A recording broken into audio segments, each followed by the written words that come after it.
Hello friends, agri officers YouTube channel पे आप सबका स्वागत है। तो आज की जो हमारी टर्म है वो है ट्रांसपिरेशन के बारे में।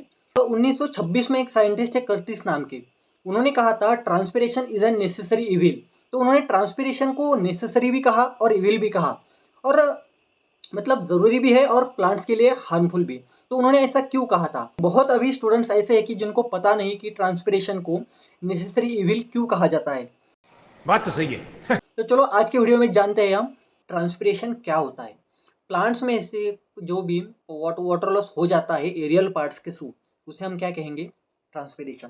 एरियल पार्ट्स जैसे कि प्लांट का जो स्टेम है, जो भी लीव्स है, उसे हम कहते हैं एरियल पार्ट्स। इसमें से जो वाटर लॉस हो जाता है प्लांट का, उसे हम कहेंगे ट्रांसपिरेशन। अब ट्रांसपिरेशन को नेसेसरी भी कहा गया है और इविल भी। तो चलो सबसे पहले हम जानते हैं कि ट्रांसपिरेशन प्लांट्स के लिए नेसेसरी क्यों है। अगर ट्रांसपिरेशन होगा तो प्लांट्स ज़्यादा से ज़्यादा पानी एब्जॉर्ब भी करेगा। मतलब अगर वाटर लॉस हो रहा है तो प्लांट्स उसकी जो रिक्वायरमेंट है उसे फुलफिल करने के लिए और भी पानी एब्जॉर्ब करेगा। और इससे क्या होगा कि पानी के साथ साथ और भी ज़्यादा मिनरल्स जो भी प्लांट्स एब्जॉर्ब करेगा वो प्लांट्स को मिलेंगे, और इससे क्या होगी? प्लांट की अच्छी ग्रोथ होगी। सेकंड बात, जो हायर प्लांट्स रहते तो हाइट तक पानी पहुंचाने के लिए जो ट्रांसपिरेशन है वो बहुत हेल्पफुल रहता है हायर प्लांट्स के लिए। इसीलिए हम ट्रांसपिरेशन को नेसेसरी भी कहते हैं। तीसरी बात, जो लीव्स का जो टेम्परेचर रहता है, जो लीव्स पे भी जो स्टोमेटा रहते हैं वहाँ से वाटर लॉस हो जाता है। तो जो लीफ का जो टेम्परेचर रहता है, मतलब टेम्परेचर मेंटेन का काम जो करता है, तो ट्रांसपिरेशन का टेम्परेचर मेंटेन करने में भी एक बहुत बड़ा रोल है।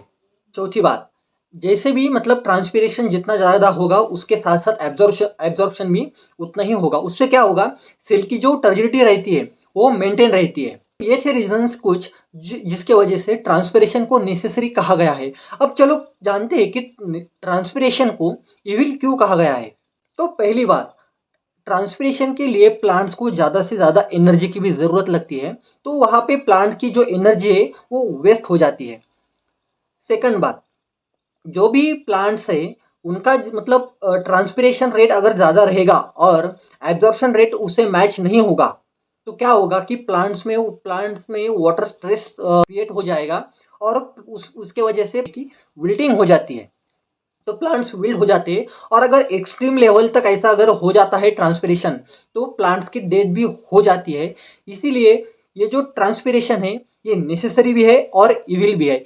तो आई होप आप सबको समझ आया होगा कि ट्रांसपिरेशन को नेसेसरी इविल क्यों कहा जाता है। तो चलो मिलते हैं नेक्स्ट वीडियो में। और हाँ, हमारा चैनल सब्सक्राइब करना मत भूलिए। Okay, thank you.